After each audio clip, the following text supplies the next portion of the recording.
welcome to the 2016 African American HIV University Graduation.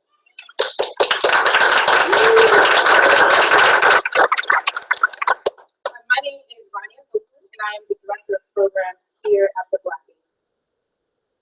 I actually started off working at the Institute 8 years ago as a training capacity building coordinator. And so for my first 4 years, I coordinated this program. One of the things that initially brought me to the Institute was its mission.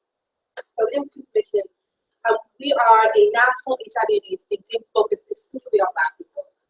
Our mission is to end the AIDS epidemic by engaging Black institutions, and individuals in supporting HIV.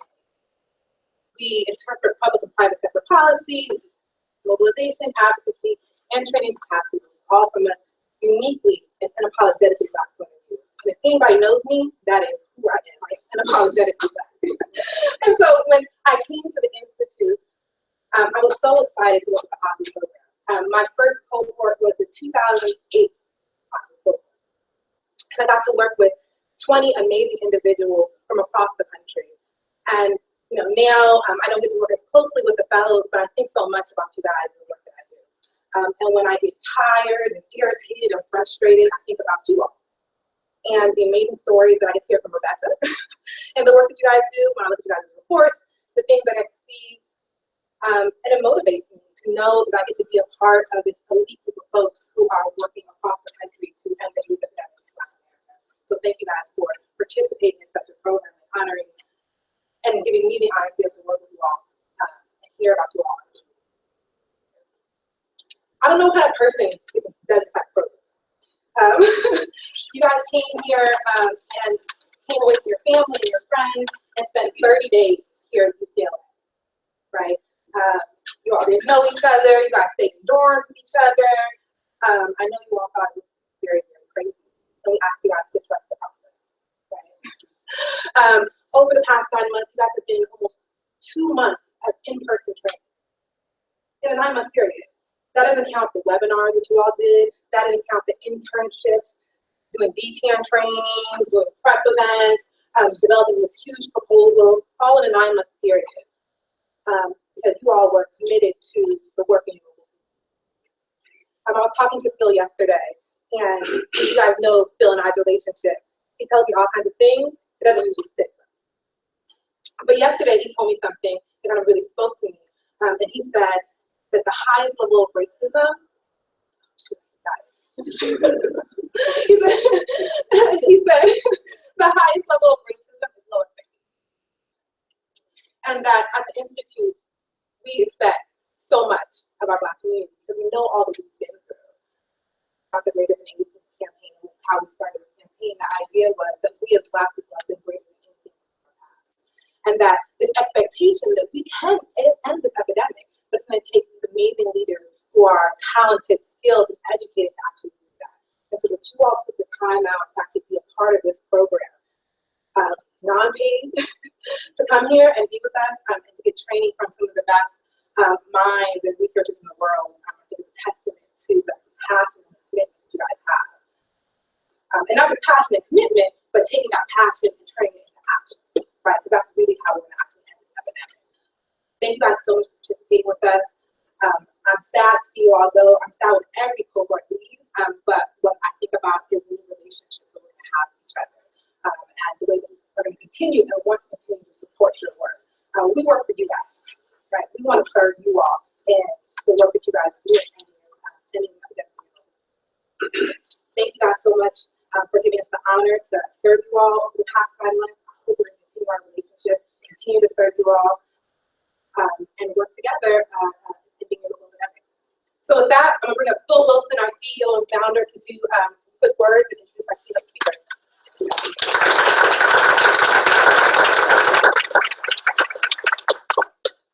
Thank you, Rhonda. Rhonda.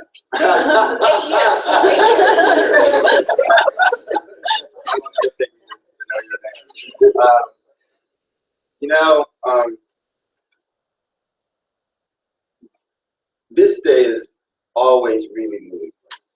It's particularly moving for me. This idea was an idea that Reggie Williams and I had. And 1987. 1987. We were at the International AIDS Conference, and we said, you know, one of the problems is that the people we serve never get any of this information. It took us until 1999 to convince a funder to fund this program. People said, Black folks didn't need this information. People said Black folks couldn't learn this information. People said we couldn't get people to make the kind of commitment. The original AAHU course was 2 years. 2 years they had to go through. And we couldn't get anyone to say yes to this idea. During that time, where did it go? In 1999, I had a conversation with Congresswoman Maxine Waters, and she said, we're going to make this happen. And we created AAHU, and we created the Black AIDS Institute. And so this effort is built on the shoulders and the lives of so many people who have, led this fight and who died. A month ago, I celebrated my 60th birthday.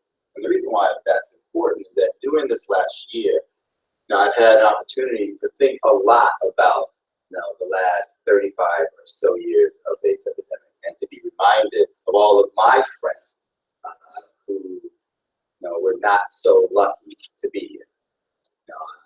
In 1986, a doctor said to me that you should go home and you should get your things in order and prepare to die. And I thought, I don't have anything to get in order. I'm not even 30 years old yet. And so maybe what I should focus on is working so that at some point in time, there's a reason to get things in order. And that reminds me of something that Harriet Tubman said.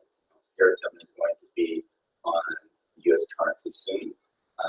And Harriet Tubman said that I could have saved so many more slaves had they known that they were slaves.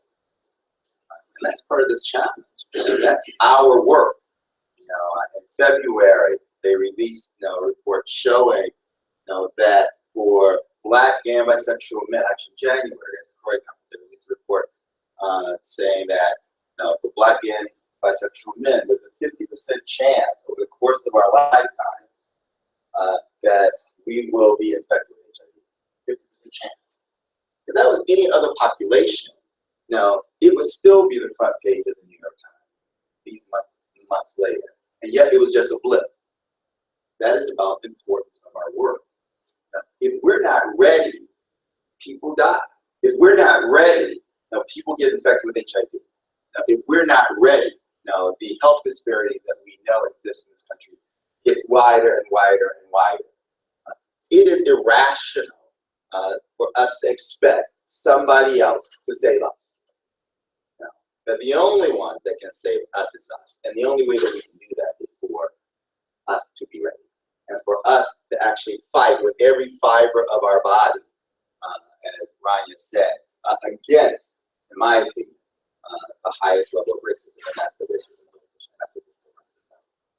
We expect the most of you because we believe in you, that our survival is, quite frankly, dependent on us believing in you. And without that belief, we cannot survive, we cannot thrive. We refuse to let that hope go. And so today, we are extremely proud and we are extremely grateful to you for the work that you have done to get us to this point and to get yourselves to this point. And there's high expectations. Now, this is the end of a piece of the process. It is not the end of the process, because the process doesn't end until the epidemic is over. That's our commitment, to end the epidemic.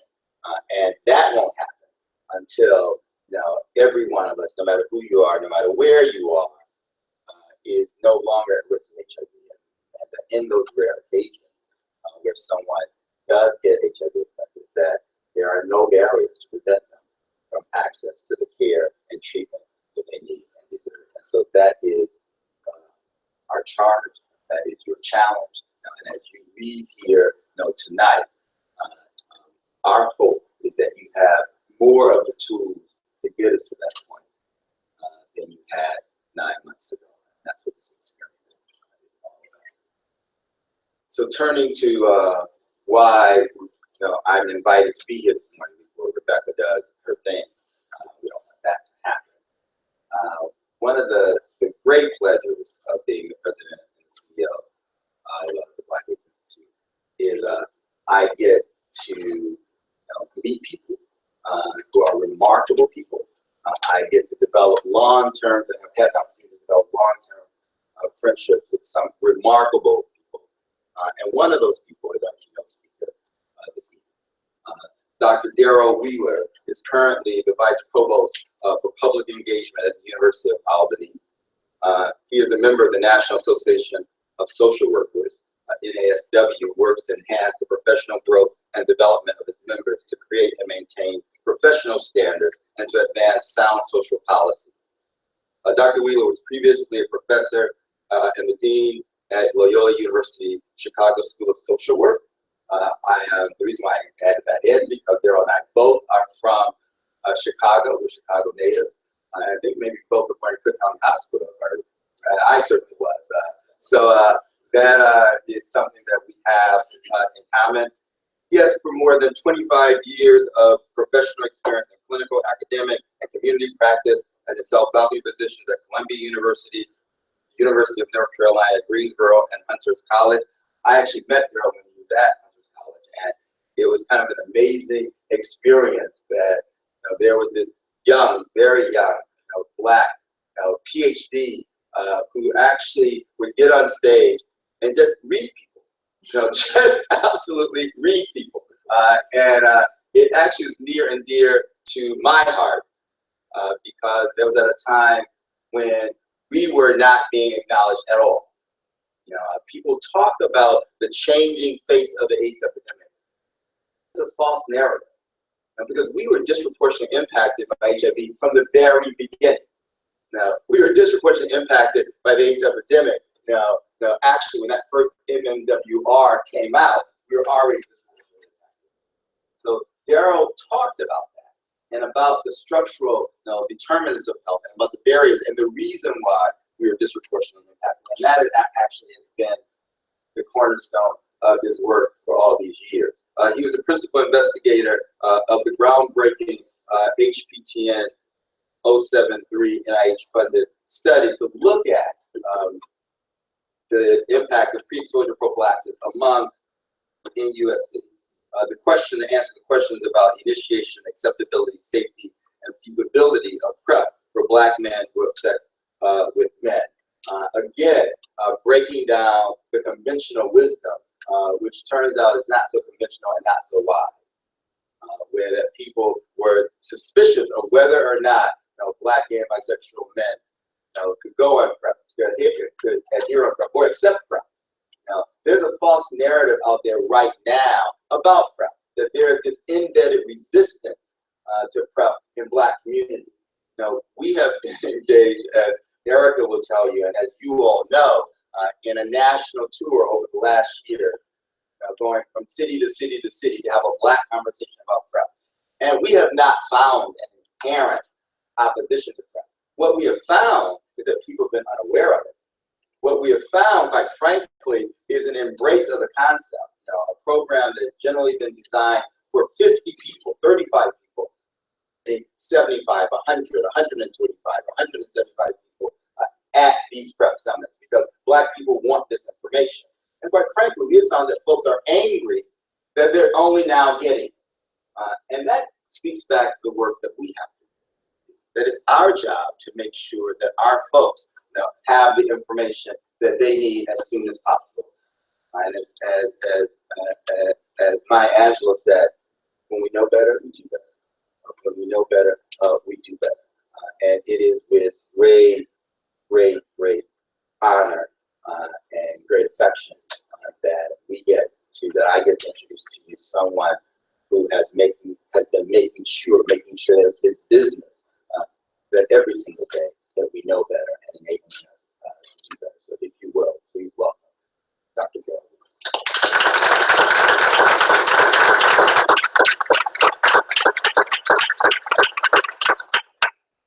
Wow. So I think I could have just like you do my presentation.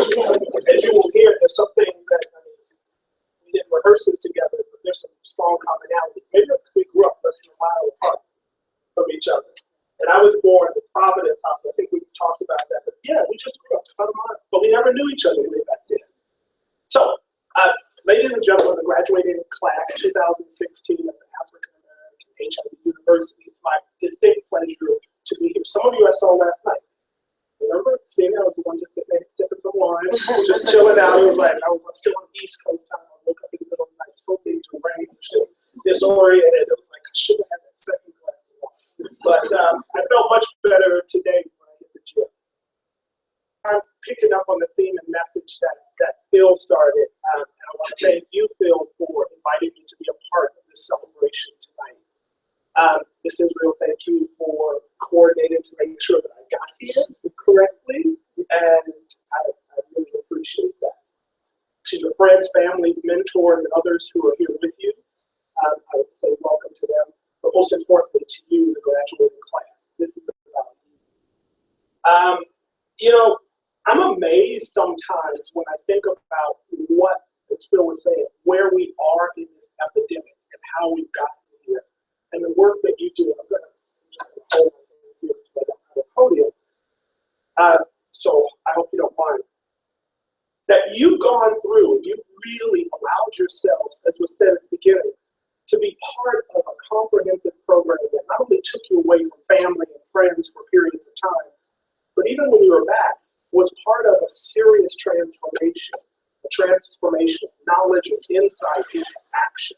It was really about your ability to weather the storm of the daunting content of your curriculum, to engage in the internships that you had to engage in. And so whichever one of the colleges you're moving through or how you managed to come through the program, it's really a testament and a testimony to your commitment to making sure there is truly an eradication of HIV in our lifetime. And we believe it is possible.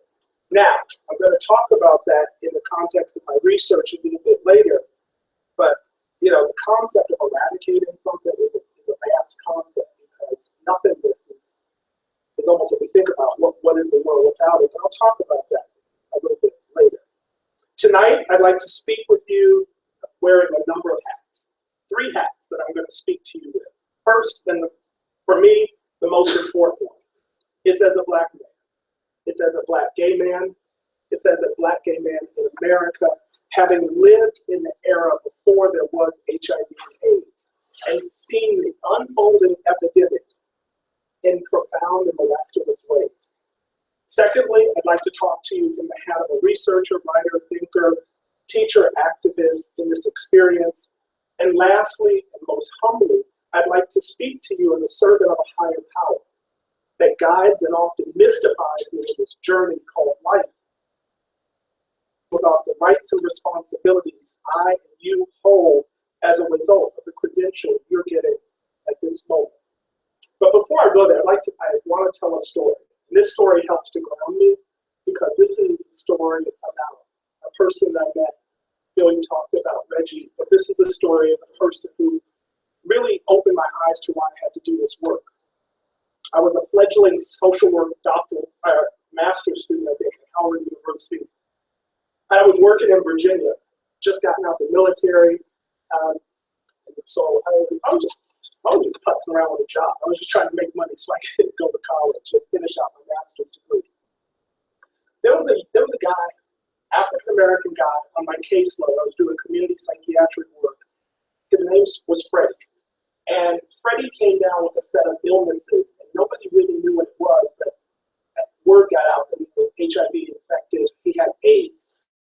That word got out. I mean, he was already on my caseload. Nobody else wanted to deal with it. And I remember distinctly, because this was at that era, going to the hospital to do a visit, and I had to gown up. was the mask. It was like being in a hazmat uniform. And we don't do that in the same way now. But I had to put and I remember going in, I had gloves and a mask, and I saw him lying there. There's a black gay man like me. And trying to communicate to him through that mask was not working. And I, at that moment, defined and declared that if it was meant for me to be infected, that it was going to happen when I took this mask off, because I wasn't going to communicate with him in that way. That was not about humanity, but he needed humanity the most. And so I stripped and bared that mask and that gown at that moment. And that's a metaphor for, as Phil said, how I stripped and bared in the research and scholarship that I do. I refuse, as was said early on, to be anything other than unapologetically Black, brilliant, Black, and proud. That's who I am, that defines me, and that will never be taken away from me any more than the commitment I made at that moment to do what I needed to do with Freddie. He passed away, but that commitment lives on today. And there are many others like that who have had the opportunity, and that's why we talk about this as a miraculous experience, to have been touched by their lives, their short lives that were lived with this disease. And so by extension, I've been a part of this disease experience.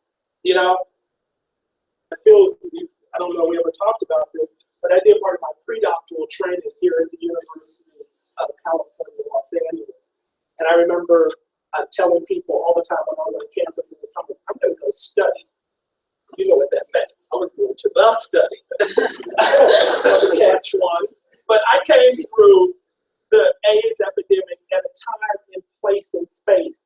And some of you may remember this, when the Bachelor Mill was a little bitty floor in Washington, D.C. It was the fiercest damn space. I mean, it was a little space, yes. You know what I'm talking about. And that was the first time I sat down and had a conversation with somebody and had a community forum. And I grew up in the clubhouse, the warehouse in Chicago, Catch One, the study. I was around before there was HIV and AIDS. I know what it was like to go to the bathhouses and the bookstores and to experience the kind of behavior that we now talk about and actually in many parlances is condemned as a negative, sex-negative behavior. I remember what that was like and why we were driven to do those kinds of things, because it was all part of an era in which we were coming into ourselves as gay individuals. We were coming out of an era where people now in their 50s and 60s, we were what I like to consider the first beneficiaries of the significant transformation in America in the 40s and 50s. We were the beneficiaries of an ideology of Black power and commitment to that Black power. And at the same time, a part of my sexual self that emerged, not being ashamed, or at least not being ashamed when I was on the dance floor at 5 in the morning, of embracing that. I was part of a de facto segregated school system in Chicago. The first time I ever sat in a classroom with a white student, I was in college. It was in my 3rd grade parent-teacher session that my 3rd grade teacher, Miss Gross, I wish I could find her today, she's probably deceased, she told my parents material. But that was before my undergraduate degree. That was before I was a 4.0 student in my graduate work. That was before I graduated with honors with my public health degree. That was before I came to UCLA to do my pre-doc. That was before I got my PhD. That was before I did my postdoc at Michigan. That was before I was a faculty member. That was before I was a full professor 3 times over at 3 different universities. That was before I was a dean, and before I was a provost. I guess she was wrong. So when we talk about mediocrity, Bill, you're absolutely correct. When we talk about mediocrity, I don't believe in it for myself, and I don't believe in it for these men and women who have come through this portal. And to you, I say celebration. The second half, or maybe a little bit more about the first half. You know, it is about that critical narrative, that deconstruction of my credentials was not really intended to lift me up. But it was sharing something with you because this night just marks another night in a long journey of potential obstacles, but moments of celebration that you have to embrace. You have to embrace these moments because these are the bellwethers. These are the things that signal major life course events and should be held near and dear because they're the things that hold us up when life goes awry. But the second half, and this is the one that I seem to be known for a lot these days, as the principal investigator of HPTN 73, which was the first study of African American domestic, and its emphasis African American domestic Black MSM, because there was the international IPREC study that looked at pre-exposure prophylaxis and whether or not it would work, but there was such a small percentage of Black men who were part of that in the United States that there were still huge questions, as Phil points out, as to whether or not it would be efficacious. Now, being the principal investigator of a study was not new to me. I had external funding before, I was an academic, but in this particular study, initiated only 5 years ago, initiated from the point of birth to where we concluded the study last fall, believe it or not, it was the first time in the entire HIV network history that a Black man, domestic Black man, had been a principal investigator on a study. Time a domestic Black man had ever been the PI on a study in that entire network. Third decade of the epidemic. I know I have big shoes to follow, and I know that the pathway is being laid for me by the sheroes and heroes that made this possible. So I took that on, but I took it on with a commitment not to always be what I said I was going to be when I was reminded of Freddie. You know, I've seen a lot in terms of my own research, and I know I'm not going to spend a lot of time lecturing you on the content that you've just gone through that's clearly evident by you being here tonight. I heard the debate last night, who's the valedictorian, who's the salutatorian. I sat there quietly. I can't wait to hear you all speak. But some of you have come through with the highest honors. Some of you have come through kicking, dragging, and screaming, but you're here right now, and you are part of a collective impact. You know the data. You know that there's high incidence of HIV out there. When Phil talked about the CDC data, I was there at Croy when they were announcing that. We were given opening findings of our study at Croy as well. And it was funny. Here again was one of those unique moments. There was a moment of silence that, you know, I'm presenting at Croy. And a Black man presenting on this data. They had it in front of the camera for the media. And I could tell all the intense researchers were sitting there waiting to see if I was going to blow up. Then after that, you were great. I'm thinking to myself, why wouldn't I be great? Why wouldn't I? Did you ever look at my CV and my credentials? This is rolled up to my head. I said, Steve, your mindset about me is part of the problem in the HIV epidemic. You've set such low standards and your racist bias bullshit is coming through your pores and you don't even know it. And that's part of what makes this epidemic such an insidious beast even today. Yeah, I curse every now and then. The HIV incidence among Black men, the HIV incidence in our transgender community, the HIV incidence in our women and amongst our women, the issues of mental health and mental well-being that are so profound, the issues of poor health, poor education. I look at you and I'm so proud because you know what? Not only are we seeing up to 50% of Black MSM likely to become infected in the course of their life. Now that study is a little bit, they captured it wrong in the news because I talked to some folks at CDC because the sample was predicated on the highest risk men. So they didn't do a population base, but nevertheless, it's a huge number. Whether it's 30% or 50%, it's way too high. But there's a number that's more profound and more generic. Do you know that I looked at some of the cities you're from. In Chicago, in Los Angeles, I suspect, maybe not Los Angeles because the demographics are a little different here. Chicago, New York, Atlanta, all the East Coast cities that you can think of in the Deep South, 50% of the Black men who enter high school don't finish. 50%. That's a number we should be ashamed of in a civil society. No wonder we have some of the situations we do. You can't attack HIV without attacking education, without attacking health. without dealing with the structural issues of housing and being able to find a job. Job training is only good if you can get a job after you've been trained. People go to job training programs over and over again and never get a job. And then we wonder why they're out slinging drugs or selling themselves in the middle of the night, because they still don't have gainful employment. It's a bogus situation sometimes.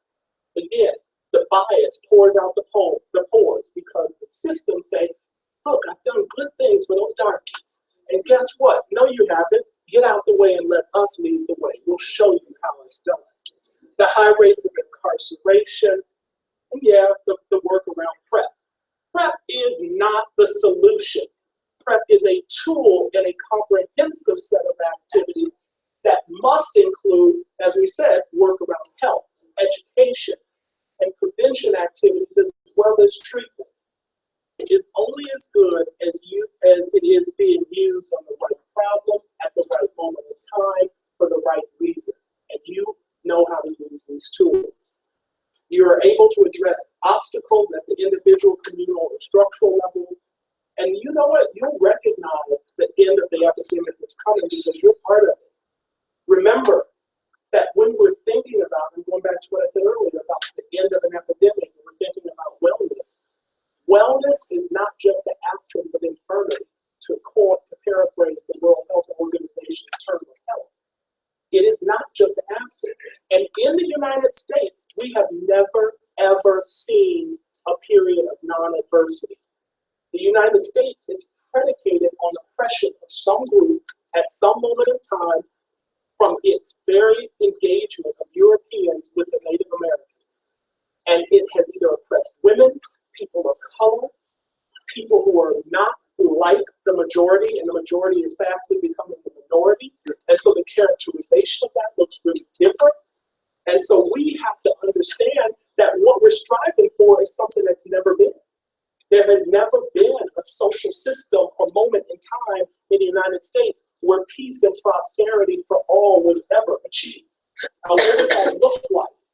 You are the people who will help make that happen, to make that come to fruition. You know, there might be a deep legacy in the power and promotion of this, and it runs through my veins and my hands.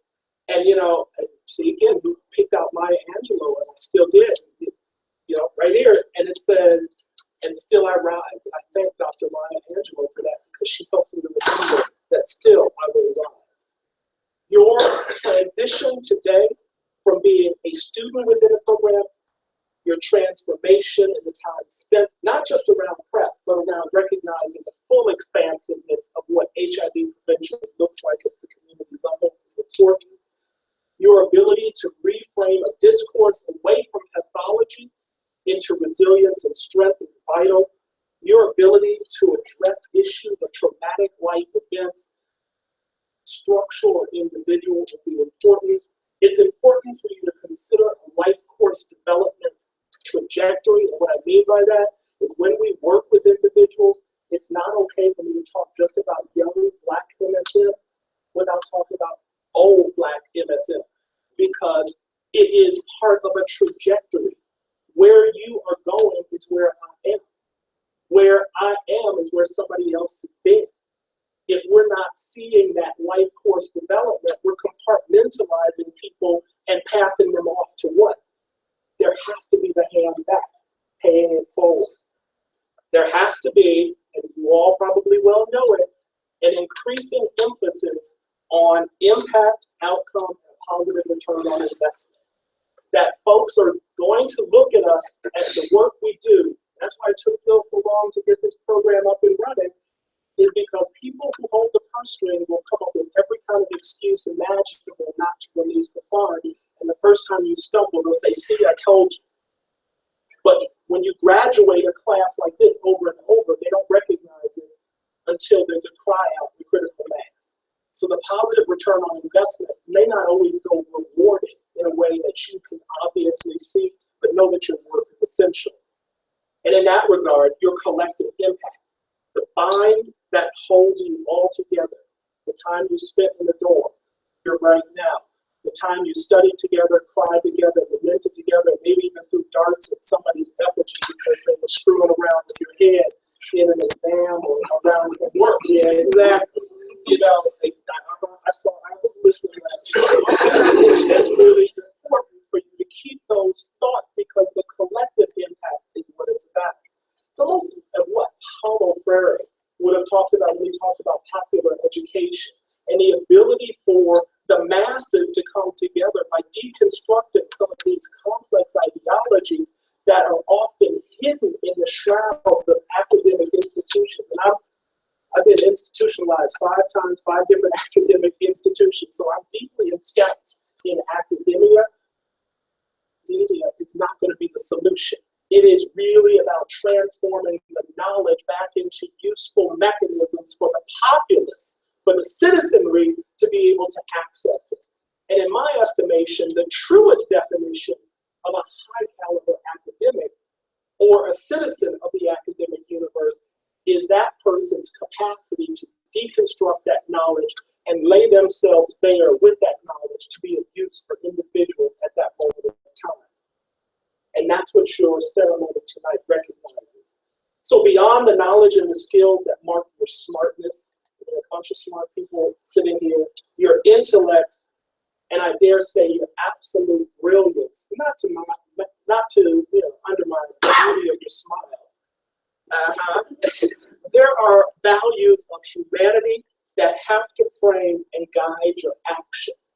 The values of humanity are the things that will be held before you at the pearly gate.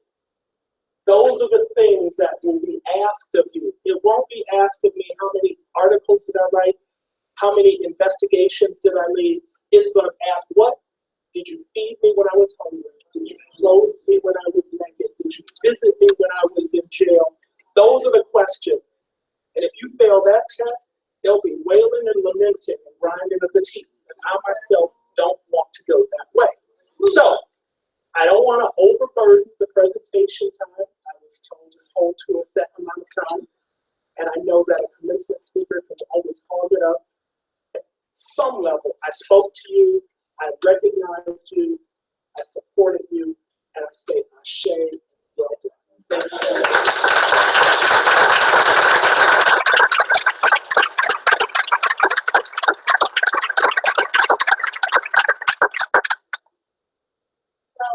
Thank you, Dr. Wood. I think that was a great segue into going into our valedictorian speech, actually, excellence and talking about academic excellence. So I'm up here to introduce Aaron, who had an interesting journey joining the AAHU program. It was very quick. So the original application was sometime in April or something like that, and then we ended up wanting some folks from the Baltimore area, and so we scrounged around, and we contacted Carmi from the Maryland Health Department, and she said, this guy Aaron, he's awesome, and we want him to be part of this program. So when he joined us, it was probably like 2 weeks before the boot camp started, so he had about 2 weeks to get all of his things together. Was it even 2 weeks? Maybe like that. 2 days to get all of his things together and come out to LA for a month, and he has been a shining star this whole fellowship. He is being awarded with the valedictorian honor because not only did he do very well in his pre and post test, which is kind of like a very stringent mark of academic performance, but also within the internship periods, he's very dedicated and turns in every time and very dedicated and always and everything like that. And so very strong participant in AAHU, and we're extremely proud of him. So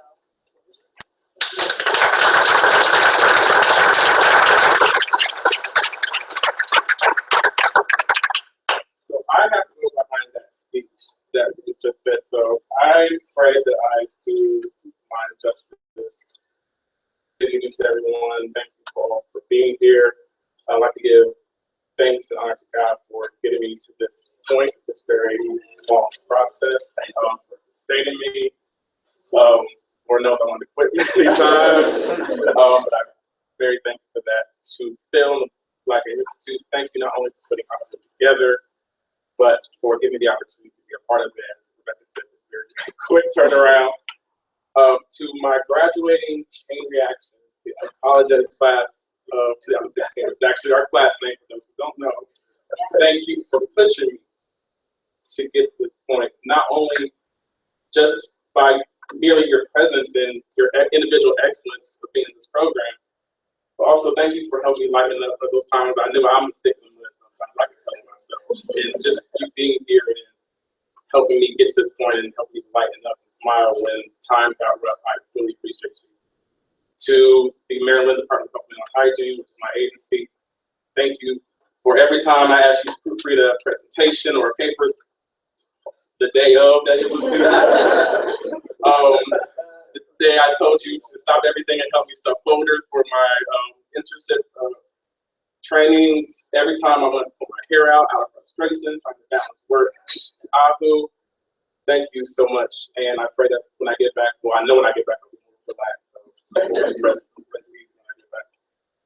When I was told that I was on track to being valedictorian, I was actually surprised. Normally, because I actually didn't know it was valedictorian, period, for AAHU. But also because I thought this whole experience was more about all of us personally growing and developing in our own fields and being leadership and getting in leadership roles. So I'm extremely humbled and honored to be valedictorian, but no, I share this honor with each and every one of you up here that's graduating because we all did the work.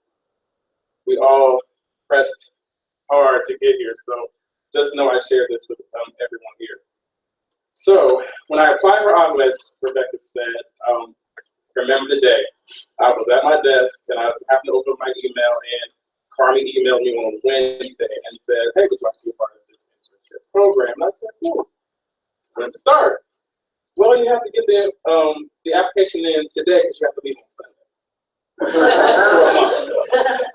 And I was like, yeah, I did the Scooby-Doo, like the kind of reaction. I was like, there's no way that my supervisor will allow me to work for that long. And two, there's no way I can actually pack for a month in that short amount of time. It takes me a good hour just to get a good outfit to work to that, let alone having to have outfits for every day. But I was incredibly surprised at how supportive my job was and allowed me to come to AAHU. I still had the hurdle of the packing, but the biggest hurdle was jumped over. And before I went, again, I didn't know what I was walking into. So the first AAHU graduate from Baltimore, Jamal Haley, again, I didn't know what I was walking into, but he said, as we've already heard, trust the process. Trust the process. And we've been all heard that many times already. My road through AAHU was tumultuous at times. It was things like in my lashes. You know, I had never been on the West Coast before, so as Donna said in her symposium presentation yesterday, putting that many travel miles and just those hours in general was a big adjustment. The very first night, you know, I'm usually one up at 4:30 in the morning, so instinctively I got up at 1:30, and I'm like, and I couldn't get back to sleep, so of course I wasn't a happy camper that very first night. Also, when I first got into AAHU, for those who knew, I had suffered an eye injury that left me partially blind for 2 months. And it just happened and I had to come to AAHU. So literally seeing my way through this situation was not an easy task. Also, that 10-mile walk every day to and from class, up down hills, through the woods, was never easy, no matter how many times they said you'll get used to it. Also, you know, for those who were in the beginning of the program, we started off with 3 Baltimore members, went down to 2, and then finally 1. And so dividing up responsibilities from getting from 3 to 1, trying to balance everything was a task. Sometimes, you know, you felt stressed out because there were lines of communication that, you know, broke down, and so you felt frustrated, and it was very difficult time. And also, I found it difficult to find my own footing in my own Baltimore BTN chapter. And it's mainly because there was lots of transition in upper leadership, which we're still experiencing now. I'm the governor co-chair. I still don't know what that means. I'm still as we're going on the process. So there was a lot of things that happened, but that's real life. You know, things always don't go according to plan. You know, you have to recalibrate your own expectations as you go along. And that's how, you know, we survive in this world. You know, it's difficult, especially with the important work that we do, but it's necessary. At times I thought that the difficulties that I was going through and all of us were going through in AAHU were some carefully orchestrated plan that BAI did, you know, to see if we could actually get through it as one piece. But as we all are here and evidence of you being here, we all made it through that process, and I'm so thankful for that. The pros of AAHU far outweigh the cons. And when I came to AAHU, you know, I thought I'd do a thing or two about HIV. You know, worked at the state, monitoring programs, but I got that first pre-test, and got knocked off that pedestal real quick. But I opened myself up to the overall experience, and I gained so much knowledge in the process. But I will say that if I have to see that picture of that HIV life cycle one more time, I will go back to being blind. You know, I've gained so much confidence in my ability to go back to Maryland and take more role in the planning and implementation of programming that will begin to turn the tide of new infections in the state. I've also learned so much from everyone here. So the face of the HIV epidemic takes many shapes and forms, but I love the diversity in this room because you each approach the epidemic from different places. You know, contrary to what the reports say, you know, it's not just about men, it's about women too. It's not just about youth, it's about our aging population as well. And it's not just about gay men.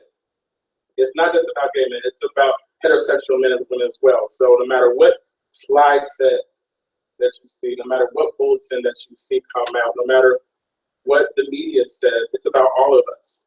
So as you go forth into your respective communities, never forget that. Thinking back to why I have a passion for what I do, I always think back to the influence of my mother in my life. And every time I talk about my mother, I get emotional. So I'm not going to do that here. I'm at least try to.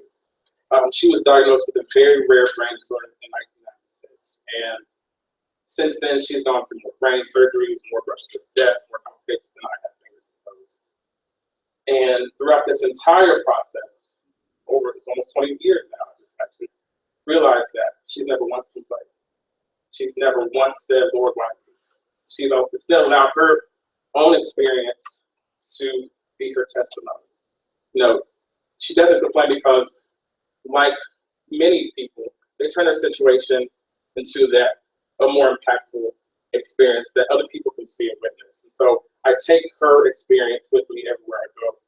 There's two mantras that she has given me that I follow throughout my life. The first one is, there's purpose in your pain. And I didn't know what that meant until I got my initial HIV diagnosis in 2006. So instead of allowing that pain to consume me, I flipped it and turned it into the positive change I want to see in my community. It's difficult at times, but you know, that's my hope that gets me through. And the final one, and more importantly, is choose to live. I have it tattooed on my chest as a constant reminder. It's a reminder that each day that I wake up to live as the best version of myself. And it's something that I charge all of my graduating class to do this day for. And not just choose to live, but choose to be great. Choose to make change. Choose to be leaders. Choose to love one another. Choose to learn all there is to know. And finally, choose to be that chain reaction that we said we wanted to be. We named our class. And finally, I want to leave you with some encouragement. And I don't know if I'm just talking to myself, but I may be talking to somebody else.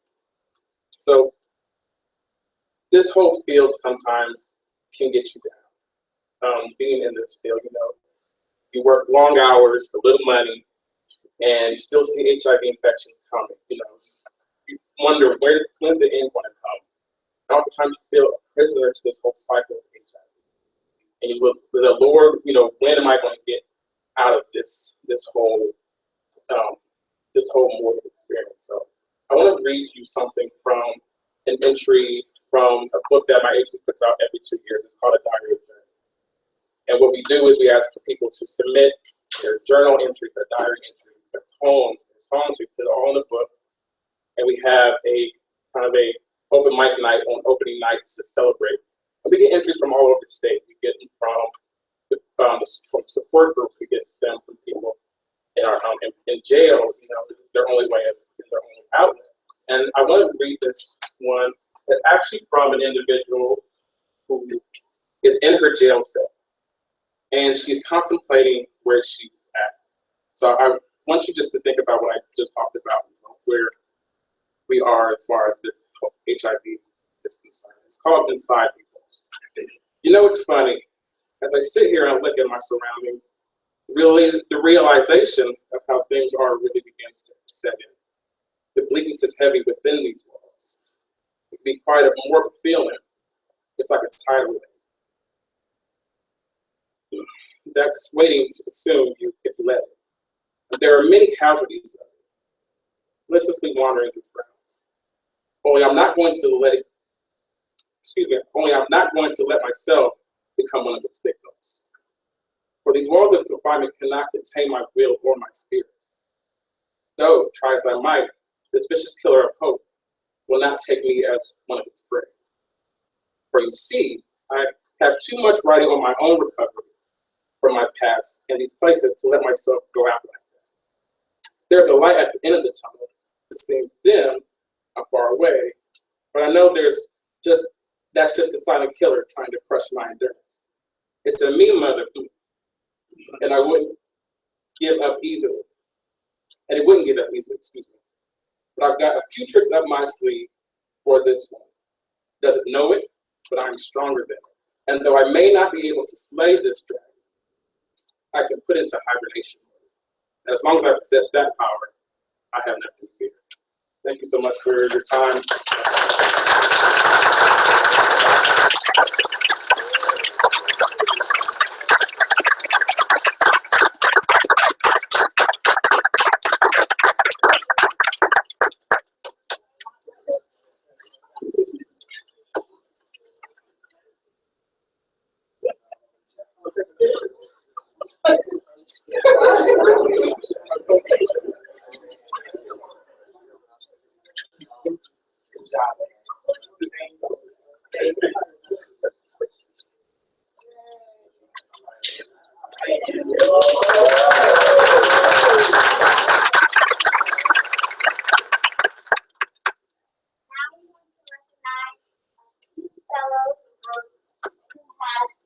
Shown outstanding work in the program.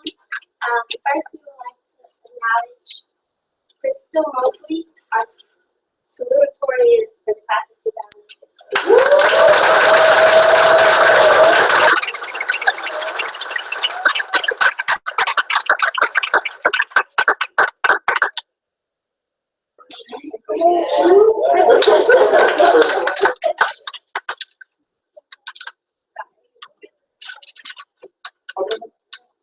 And now we would like to honor Cheryl Davis, most improved.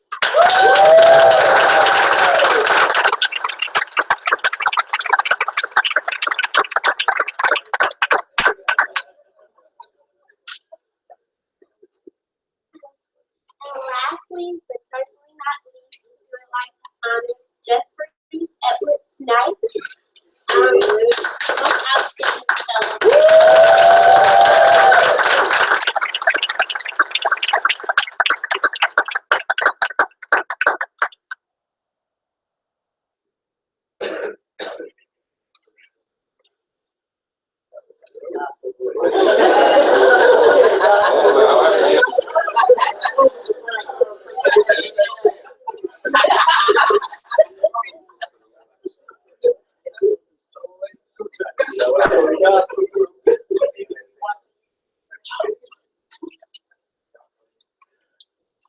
Now we're going to hear from Jeffrey Edwards Knight, our most outstanding fellow.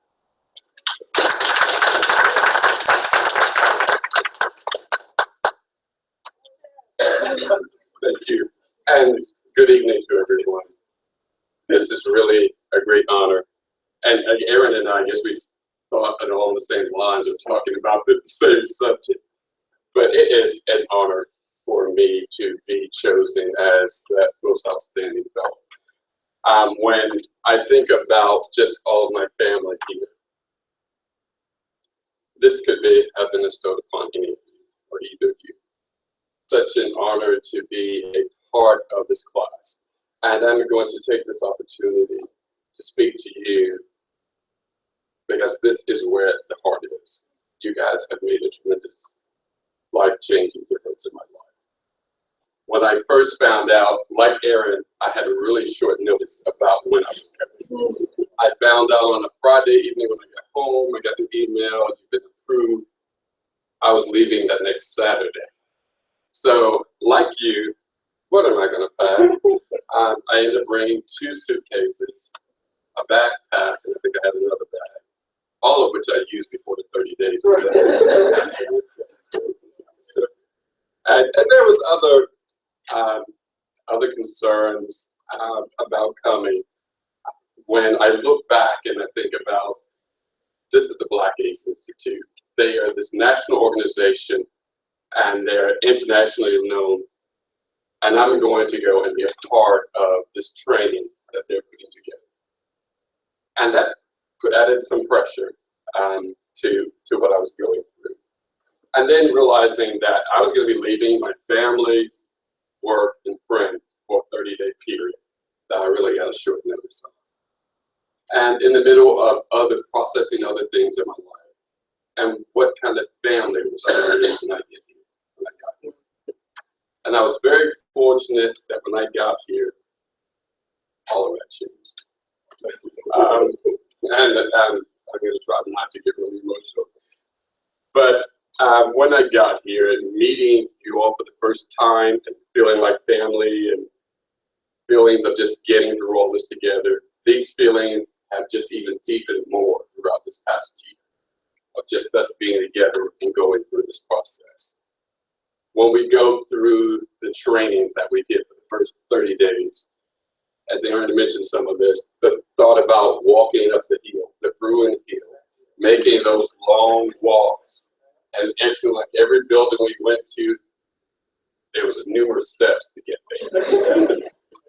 And having awesome professors, facilitators for all of our training, and learning those experiences that has meant a great deal to me, and having the opportunity to take all of that information that I learned that I didn't know before when I got here. You talked about the life cycle. I love that life cycle. I remember one of the presentations I did after that 30-day period that we had. And I was doing the presentation and one of my coworkers came up to me afterwards and she said, you know, I've had that presentation done about the life cycle from a pharmaceutical person several times. And she said, this is the first time that I actually understood the life cycle. Now for me, that was tremendous because I really didn't know the life cycle. Before I left Charlotte came to this training. So just the tremendous amount of training and this friendships with you all, taking trips down to Santa Monica Pier, going to Hollywood, someone was taking the tour of Hollywood, and just having meals together, those times when we all spent together in those study groups, and our pilots, competing against one another, so that we didn't have to take that quiz the next day. And the Valley Tour and his group usually, I think, won the majority of them. Right. We got one and that was good. But it was those study times of us being together and just building that bond through going through the quizzes, going through the post-test, going through presentations. not just ours, but going through some of the faculty presentations and just getting together talking about that.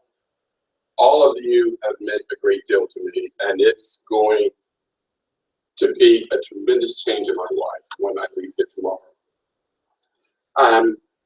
And then I'm going to try not to get really emotional here, but just I would like to just in the end just to take this opportunity to give some thanks, because if it wasn't for the health department that gave me a lot of support, especially my manager Linda Flanagan, who made the trip from the East Coast from Charlotte out here to be with me, not just for the graduation, but for my presentation.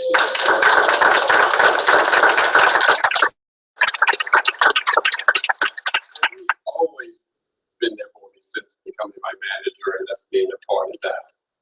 And also I'd like to give a special thanks, because without that, as I wouldn't be prevailing and standing here before you. And just the support that I received from the Black AIDS Institute. Rebecca knows of my OCD issues, and a lot of times we had to talk about some things because I need to know things in advance, and I start to wonder. And just all the support that you all have given through all of this and through miscommunications or whatever the issues may be, thank you for working through those and helping us get through this process. And also, I'm with you here, and this thing is all over here. And also like to give thanks to Brazil Howard, who's the president of the board, the chair board of the Black AIDS Institute, lives in Charlotte, and has given me a great deal of support during this time, during my internship. And also support to my husband, Kevin Edwards Knight, who has been my backbone, my foundation, and my anchor through all of this. And whom had it not been for this man, I would not have been able to make it through this process. So I am very fortunate to have him, and very fortunate to be a part of this and have him in my life. And I always just would like to remember, it's not what we have in life, it's who we have in our life. And that's true today, the true test of ability to reveal the struggle that we go through. We never know what our strengths are until we focus or face with that adversity. And many of our internships has been similar. My internship has been similar in that part of being like a historical, social, political part of all of this, and the movement to end AIDS in America and in the African American community. And I've gained the necessary arms to fight this battle, to recruit new soldiers, and to strategize against stigma, ignorance, and system failures.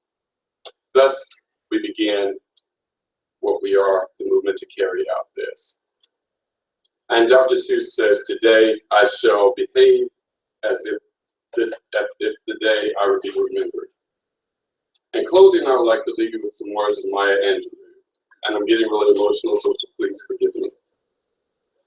People will forget what you said. People will forget what you did. But to my family, I like to say, people will never forget how you made me feel. And you all have made me a part of your family, and I will always hold you near and dear in my heart. I thank God for this experience, and I thank God for all of you.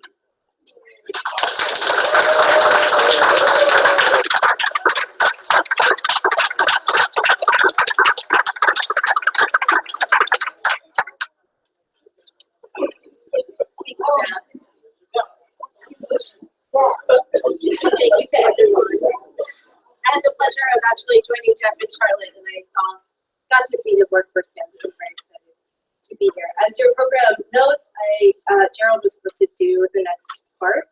For those of you that know Gerald, I am not Gerald. For those of you that don't know Gerald, probably also figured that I'm not Gerald. But I am excited to be able to take this opportunity to say congratulations to the class of 2016. I'm so excited to have gotten to know so many of you, and I'm really excited to continue to work with you through BTAN. But I would like to transition to the rites of passage. I'd like to invite Phil to join me for this part of the program. So as Dr. Wheeler was saying, it's important to remember kind of where we came from as we continue to move forward. And we're excited to have you all going forward into the world. But we'd like to take a moment to recognize and honor those that we have lost in the struggle. So with that, I think Phil, you'll be doing the honor. I invite all of you to call out the names of those that have passed away due to this epidemic. And as you do so, Phil will be giving nourishment to the family.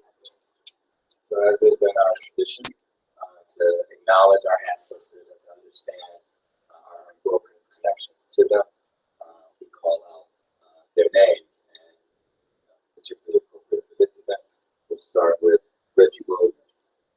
Ashe. Ashe. Octavia. Ashe. Ashe.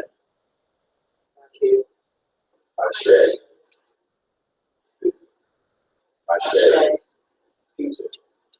Ashe. Ashe. Valerie. Ashe. Jeremy. Ashe. Ashe. Peter. Ashe. Rodney. Ashe. Lisa. Ashe. Reggie. Ashe. One. Ashe.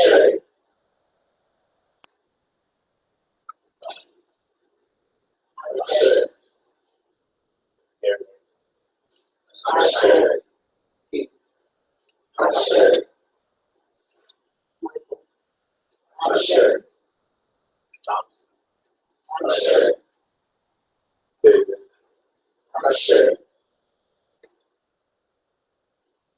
To all those that we call out, and to all of those who we remember, and to all of those who there's no one to call out their name, we say, Ashe.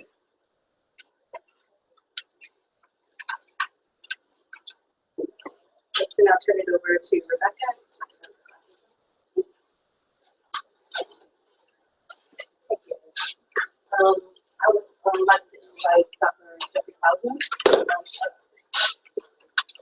So this is the exciting part of the night. This is when we all certificates.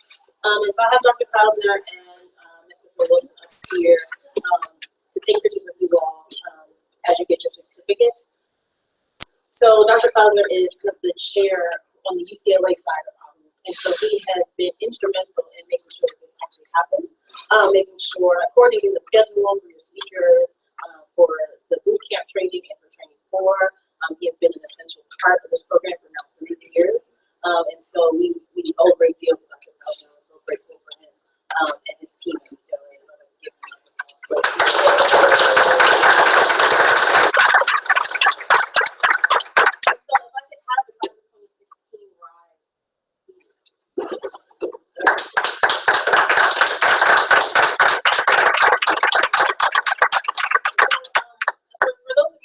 him a And AAHU is our flagship program.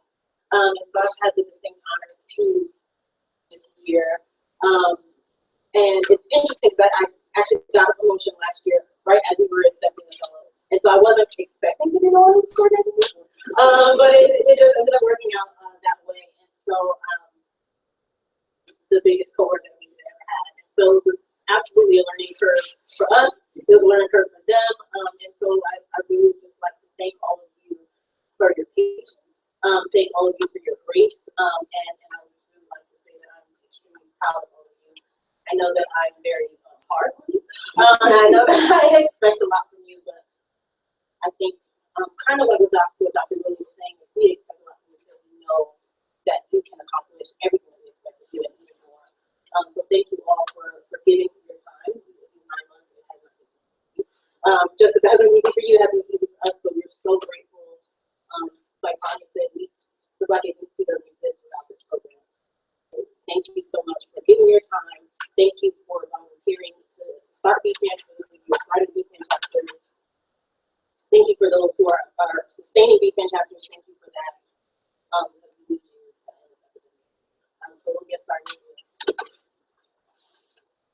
as you receive your certificate, I would like for you to pause and take a picture with Dr. Fatima.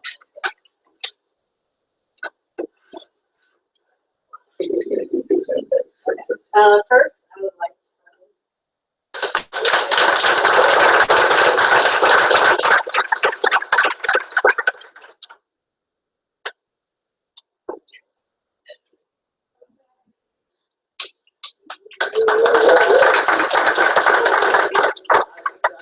Mr. Barnes.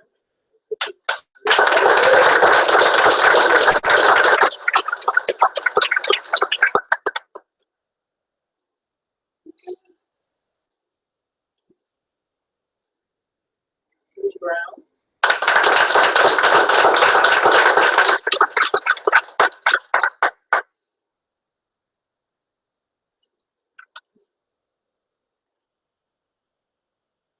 Shield Chapman.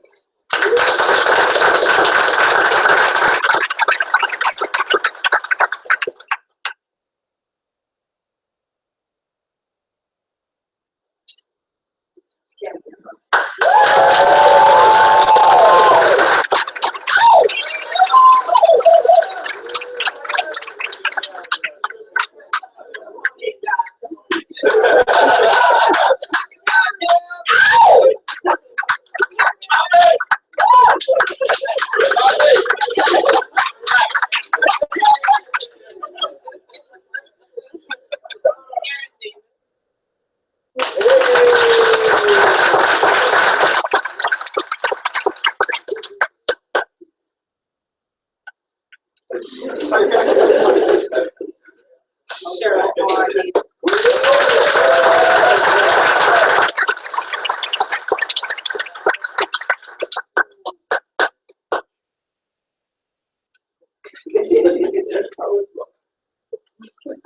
Adeline Longman.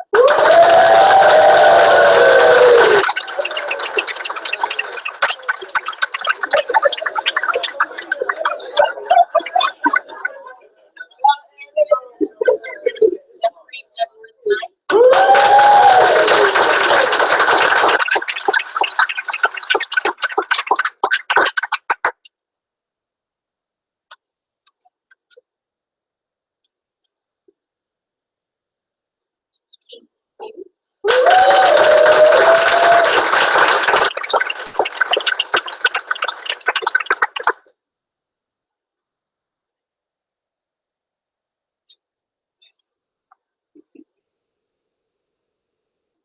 George Jackson.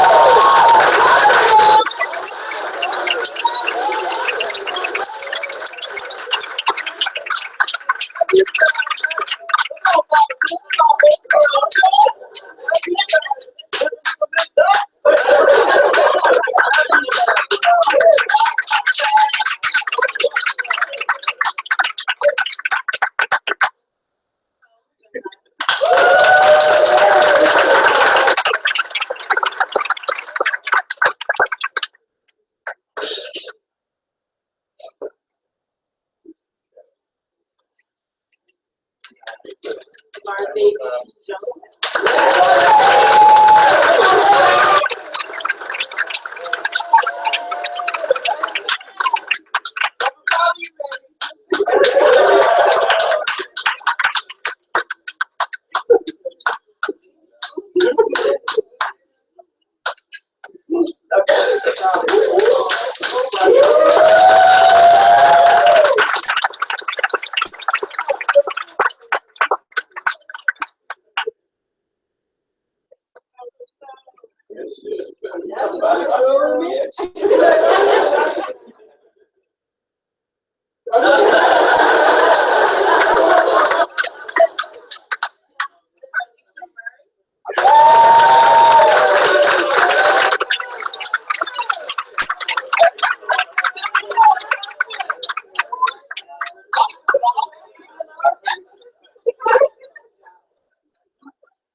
Charles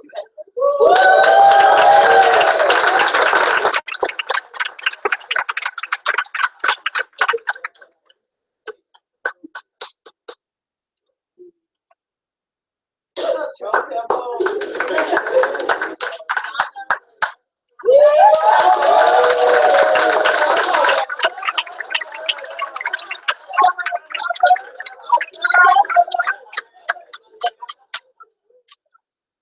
love you, Mom.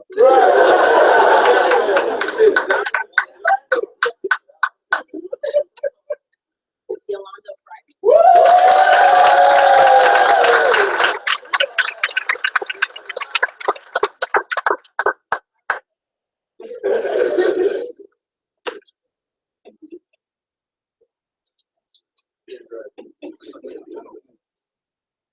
Quentin Shroud.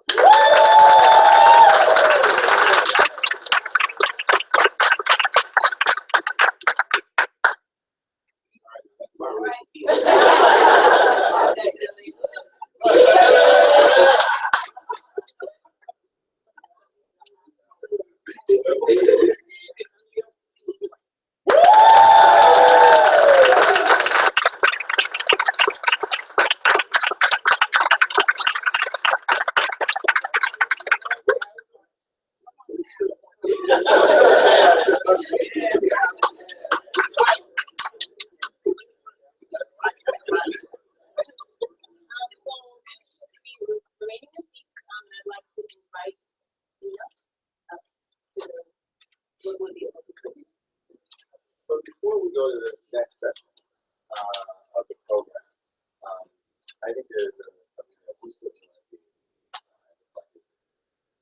and that is to acknowledge that this would be Rebecca's last time, and we are unbelievably proud. And I will never get to it. Rebecca is leaving us, and as is our tradition at the Graduation Institute, we say this to every new staff, that we expect excellence when people come to the Graduation Institute, but we also know that we're preparing people to kind of populate the rest of the planet and to do great things. And Rebecca certainly has done us proud in her time here. Anyone that knows her, that she does not suffer fools kindly. She is a serious person, and she's serious because she understands what's at stake. And I want you all to know that how hard she has fought for you this entire year. That you have been her passion, her primary focus, and every single day she has been your advocate. And she is going to go on to do great things. As a matter of fact, right here at UCLA, she's going on to get her doctorate degree.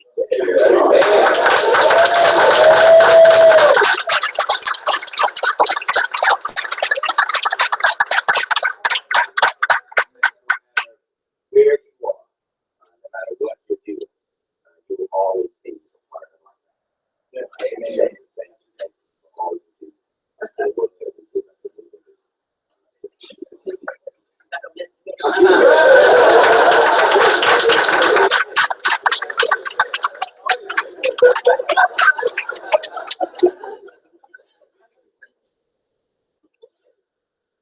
Right, I'd like to invite everyone to have a seat.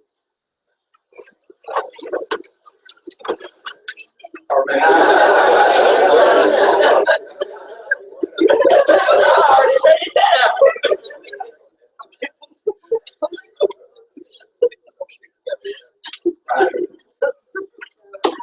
like to make sure you can check your passes and make sure they're on your left side. Yeah, check on the right side. We're going to make it on the left. So go ahead and move your passes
Thank you.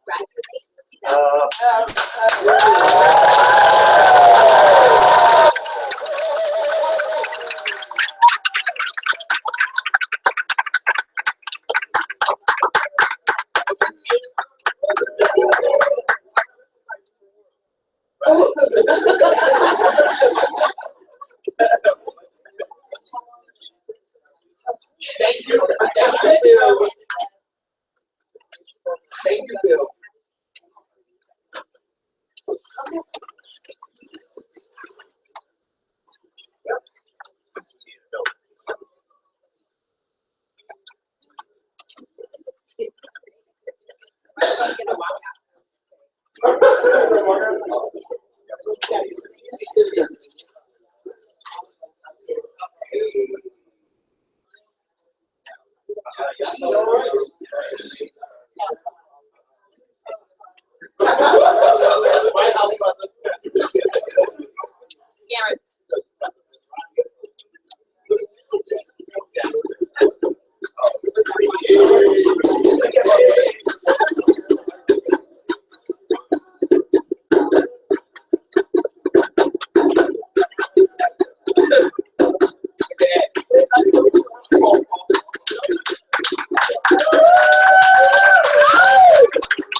This is Guy.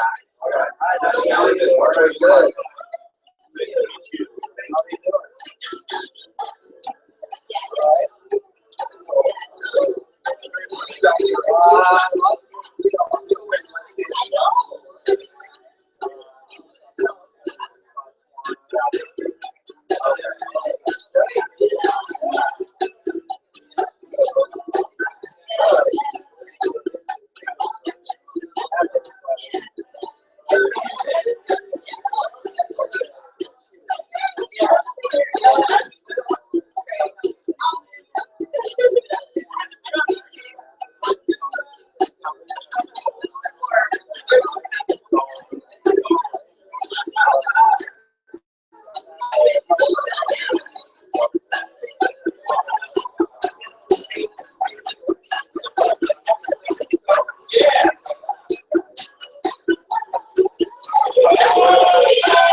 Try Mile IQ for free, and you'll be amazed at how many business miles you are actually driving. What's the first thing the IRS checks on you? Your mile deduction. Mile IQ puts all your trips in an Okay, so look at the camera. Why don't you call your name, then you'll get a shot with us looking at you and we'll go around. Start with you. driving speed is ready to go. Absolutely.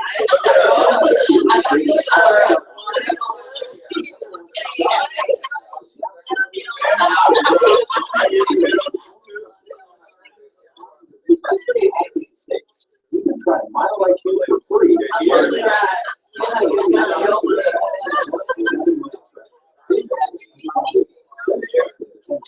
Get Mile IQ and try it free today.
Bye.